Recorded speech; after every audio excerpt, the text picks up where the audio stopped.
Dr. Reggie Wright is in the building. What's good, my brother? Hey man, I'm grateful for being here. Thank you for having me on, man. You the man, and I'm just happy to be in your presence. Oh, man, I'm just trying to be like you. My goodness. You and I met not too long ago, a couple months back in Washington, D.C. at podcast. Speaking of podcast, at Podcast Movement Yeah. was a great show. And you were there with the team from the Speaker Lab. And that led to another conversation after that, and me becoming part of the Speaker Lab to scale my speaking business. And you and I have been able to develop a relationship since then. So, man, it's good to have you here, man. I was, let me not choke here, was excited to connect further and tell your story. Oh So, man, I man, appreciate that. I love telling stories on this show. Obviously, it's called Beyond the Story, and I like for context for our listeners, I like going back to the beginning of the story where it all Mm. started, what really brought you to present day. I don't know what that beginning is for you, but feel free to start wherever you're at. I just want to give our listeners an idea of what it looked like before Dr. Reggie Wright, the speaker, and entrepreneur and businessman was what is what it is right now. Yeah, man. Listen, well, first and foremost, again, thank you for having me on here. It's a tremendous honor, man. I really do appreciate the invite to be able to jump on here with you, doing a great work and doing some great things, and I'm excited for you. So thank you. Thank you, bro. Just to give you a little backstory, and I'll make it short, give you a short synopsis. I'm from the city of Trenton, New Jersey. So Trenton is the capital of New Jersey. It's a small city. It's about 7 square miles. Approximately 85,000 people in the city of Trenton, New Jersey. And I was raised by my grandmother. My grandmother came from Mississippi to New Jersey back in 1960, and then she began her journey as an educator in 1970, and she raised me primarily for my entire, childhood. My mother got pregnant with me at 19 years old. So back in the day, the as we call them, the older saints would say that's a baby having a baby, right? A 19-year-old having a baby. So my grandmother stepped up and did what a lot of grandmothers did back in the 80s and 90s, and that was said, hey, listen, I want to give this little baby a chance to grow up to be a young man and have an opportunity to be successful. So she raised me along with my grandfather, and they're both still here today. My grandmother's 84 years old, and my grandfather is 96 years old. God bless him. 96 and still can see, hear, smell, talk, walk. Like he's still doing extremely well. That's where it all began back in the city of Trenton, New Jersey, long before I got to where I am today. But they planted the roots. Yep, they planted the roots. Yeah, absolutely. And so, what happened after high school? Yeah, so my grandmother put me in parochial school. Some people know it as Catholic school from kindergarten through 12th grade. Once I graduated high school, I went to a small Division III school in Jersey City, New Jersey, where I majored in computer science and I played basketball. And just like a lot of kids that come from the inner city context, I had hoop dreams, right? I had dreams of either going to play professional basketball in Europe or in the NBA. Obviously, the ultimate goal was the NBA, but for me, I said, hey, if I get a chance to get paid to play a sport, that's a dream come true. And a lot of people what I'm surrounded by had limited beliefs, just to be honest with you, Russ. And they were telling me what I couldn't do, but I had a mindset and perspective that said I can and I will. If it's reachable and it's achievable, I will do it. It may not be easy, but I'm not going to give up. So after high school, I went to the small Division III school, played 4 years of collegiate basketball, graduated with a undergrad in computer science, and then went on overseas and played professional basketball in Europe. Amazing. How long did you do that for? Altogether between full-time and summer leagues, it was about 7 years of professional basketball that I played before I came back here to the States, and then transitioned into a different career, which was a career, believe it or not, I don't even know if you noticed in law enforcement. Huh. Um, Yeah, in law enforcement. So, listen, I've done a whole lot in a small period of time. Yeah, you sure have. You sure have. And now, you're a professional speaker. You work in the education space, and you're really good at what you do, and deeply passionate about it. How did that whole thing start to take shape? Oh man, great question. Let me paint it to you this way. So I started teaching what a character development SEL, which stands for social emotional learning curriculum into the schools, primarily to middle school students, upper elementary, middle school students. And I saw the impact I was making in their lives. But not only did I see the impact I was making in the students' lives, the actual classroom teachers and even administrators in certain schools was like, hey, listen, you seem to have a knack for communicating because these students are saying a lot of positive things about you when they're not in the classroom with you. And kids are honest. You know it, Russ. Kids like students Brutally. are they're brutally honest. Either they like you typically or they don't like you. It's not much gray area. So No. the fact that I was getting such positive feedback, I was like, man, maybe this is a gift that I have. Maybe this is something that God has called me to. But it's still like the light bulb didn't go on, Russ, until one day I was on a committee. And this committee was trying to decide who was going to be a speaker for a conference. And this conference was for young men in high school. It was a district-wide thing. So they were inviting a whole bunch of males throughout the entire district to come to this conference at a community college. So you're talking about 400 male students. And on the committee, they had a budget for food, transportation, et cetera, but they didn't have a budget for a speaker. So somebody on the Zoom call, just like you and I are talking right now, said, hey, I've heard Reggie do some speaking before. He's a good communicator. Let him do it. I had never done anything to this magnitude in my entire life, ever, at all.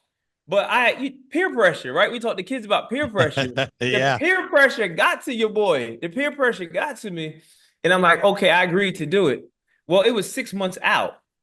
So what I did was I prepared for it like it was life or death. But in my mind, what I was preparing for was to make an impact in the lives of those students. That Mm. was really my heart and passion and desire is I wanted to get up there and say something that was meaningful, impactful, that would help them understand the value and purpose of an education. That was my heart and passion. So the day came, I did this keynote presentation, this 45-minute keynote. I never thought for 1 second that in a room full of 300 plus students, you're going to have principals, teachers, you may have some superintendents, executive directors of nonprofits, and that's who was in the room, some decision makers. And when I finished that keynote, they all thought I was an actual speaker, not somebody that was just voluntold to be there, right? And agreed to do so. And I was like, that's when a light bulb went on. And I said, you know what? I feel like this is something that I have a gift. It's something I was called to do. Let me get some coaching so I can understand how to start a speaking business and kind of get things in place. Let me discipline myself and learn about my craft. And the rest, as they say, is history. I love that. I love that. I, I'm a firm believer that sometimes you discover your passion as a speaker in real time on stage. Oh, yeah. Yeah. Yeah. That Yeah. happened to me in 2000. I'll never forget it. 2008. I was in Las Vegas. I was contracted with a network marketing company, and my job was to create a training curriculum and then facilitate that training curriculum at their live events. And I got Mhm. the opportunity to do that. And I stepped out on stage and I said, this is it. This is what I was born to do. I was born to be on the platform and communicate. Now, things have changed drastically in the past 16 years, but it's changed. It's been an evolution. And I think, much like the human experience, being a speaker is an evolution because I look back on my talks 10 years ago and I cringe. I look at my talks these days and I was like, you boys got it. You know what I mean? Yeah. Yeah. I cringe when I look at that one too. But I tell you what, my pastor, Dr. Darius Daniels, I believe this quote came from him. When you chase your passion, you find your purpose. Mm, When you chase your passion, you find your purpose. yep. And that's essentially what happened. Like I was just so passionate because I understand the value of an education and how it's helped change my life.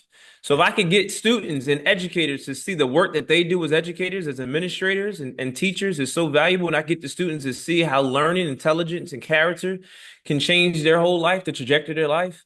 Come on, man. It's all about legacy. That's what I want my legacy to be, Yeah. the impact I've had in the lives of other people. Correct. That's all we leave behind anyway. That's it. That's it. You can't take the material things with you, Mm-mm. right? But I can create a legacy that becomes legendary. Well, they say I've never seen a U-Haul behind a hearse before. Never, and we're not going to see one either. No, they're not going to start anytime soon. No. So has the message remained the same with the talks that you give now for in the education space and for schools and colleges? Yeah, yeah, yeah. So mainly, I mean, as it pertains to students, a lot of it is student apathy. So, like I said, helping students to see the true purpose of an education and get them to have the right attitude and perspective towards that. Also, even high achieving schools bring me in to talk to students about dealing with stress and anxiety, right? So I talk to students about setting reachable goals and, making responsible decisions, identifying, managing their emotions, choosing friends based on healthy qualities versus unhealthy qualities. All those types of things are extremely important. So that's the SEL character ed part of it. And then with administrators and faculty and staff, I usually talk to them about teacher burnout, right? Helping them remember why they do what they do. Inky Johnson says people don't get burned out because of what they do. People get burned out because they forget why they do what they do. Mm-hmm. Yeah. Yeah, yeah, Yeah. That why is yeah. important. Once you get that thing anchored in there, it keeps you going when you don't want to keep going. That's it. That's it. And that's what it is. It's all about grit. So I read a book from Angela Duckworth years ago called Grit. And she says grit is passion and sustained persistence applied towards a long-term achievement with no particular reward for recognition along the way. It could take years, months, weeks, or even decades. So when you look at people like Morgan Freeman was almost 50 years old when he got his first big break. But guess what? He never gave up, Russ. When Yeah. times get hard, when challenges come, trials and tribulations, adversity and opposition, most people give up. Yeah. That's what they do, Easier. It's easy to give up. Usain Bolt said it. We all know Usain Bolt, the great Jamaican athlete, right? Yes. Track runner. He said, I trained 4 years. Just think about this 4 years for one 9-second race. But he said in life, when people don't get the results they want in 2 months, they give up. They're out. Right. Colonel They tap Sanders. out. Colonel Sanders got his break. What? 64, 63, I think. Look I at mean, that. how many doors he knocked on with that recipe and people said nope, nope, Not nope. happening. Yeah. So it's never Yeah. too late to I always like to say, are you willing to give up who you've become to be who you are? And that That's spins good. people's wheels for a second. I go, and that's a riddle to some people. So I'll say it again. Are you willing to give up who you become to be who you are? And I think that's the evolution of life is in this human experience of being able to say it doesn't matter where we've been. It matters where we're at right now. More importantly, what we're willing to do with where we're at right now. What are we willing to Yeah. do with it? And that's why I admire you. Like, honestly, like, we talk offline and it's like, man, like the resilience, right? The courage, the willingness to keep going and not give up. Because most people will give up. And sometimes people don't even get started. Like some people don't get started because of fear. Yeah. And fear will paralyze you. Yeah. Well, Like, fear will paralyze you. Fear will keep you from even going after your goals, dreams, and aspirations. That's why when I give my keynotes, I tell people all the time the richest place on earth is the graveyard. Because people are born, when they're born, they have time, talent, and treasure. They don't maximize their time, right? And they never fulfill their maximum potential because of fear, yeah. right? They go to the grave with all their ideas, creativity, their imagination, and everything that they could have at least tried. I mean, what's the harm if you try and it doesn't work out? Listen, you can close that chapter and move on to the next one, but at least you try. You won't look back and live life with regrets. What if? What if I would have tried? What if I would have taken the first step? What if I would have got some coaching? Like that's the most important piece. Yeah. I think that they say people's number one bedside regret on their deathbed is not doing more of the things that they love to do. Absolutely. Yeah. And I always tell people too, it's like we just talked about in the beginning. If you really chase purpose and you follow your passion, you become a person of value, like the money will come. But you have to find something that you're so passionate about that you won't give up. And then another thing too is this, Russ. Oftentimes people will look and see where we are right now. Like people reach out to me all the time, right? And I'm sure there may be some people that listen to this that will reach out to me. They'll see where I'm at right now, but not thinking about what's the process it took for me to get here. Yeah. Right. That's why there's a quote that says, an expert at anything had a beginning, right? Yeah. An expert at anything, had a starting point. They have an origin. They started somewhere. I don't care who they are. I don't care if it's Oprah, if it's Tony Robbins. And it doesn't matter who it is. They had a starting point. But guess what? They started. Yeah. Yeah. They started. Yep. It's a matter of just getting started. And that's, I try to live my life as that example. Especially when resilience shows up and especially with it, with being a professional speaker, we have a message that we give when we're on stage and that we're telling people that we want to impact lives. And if we're out of alignment with that message in our own life, it creates chaos in areas we couldn't even expect. And that's what I've been able to leverage at times of adversity. When things get Hmm. hectic and uncertain, I say, who's missing out? Because you're not showing up, Sebastian. I'm asking myself that same question that I'm Yeah. posing out there. Because if I don't, Reggie, I'm a fraud. Yeah, absolutely. You know what I mean? Yeah. And people can sense that. They can sense if you're not being authentic and genuine in your delivery and who you are. And that's important, right? Because if somebody's bringing me in as a speaker, bringing you in as a speaker, ultimately, I think they're bringing us in because they know us to some degree, they like us, and they trust us, Yeah. right? So they have to trust that we're being our authentic selves, right? They have to trust that what we're saying on stage is the same life that we're living. And that's extremely important. And like you said, hard times, adversity is going to come, but adversity builds character, Russ. Yeah. Like it builds character. You can't build character if you don't go through anything in life.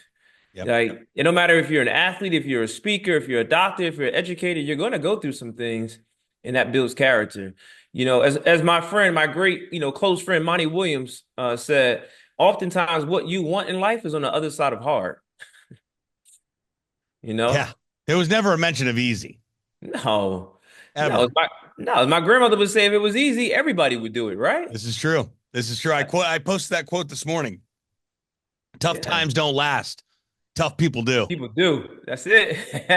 You know? That's it. That's it. And it starts here. It starts here in the mind. Yeah. Like the mind is It's is a is crazy where place. people, yeah, the mind, people, like the mind will play tricks on people. Or to have people thinking that things are going to happen that's not going to happen, and have people thinking they can't do something that they can. Yeah. The mind will play all kind of tricks on you. It all starts here.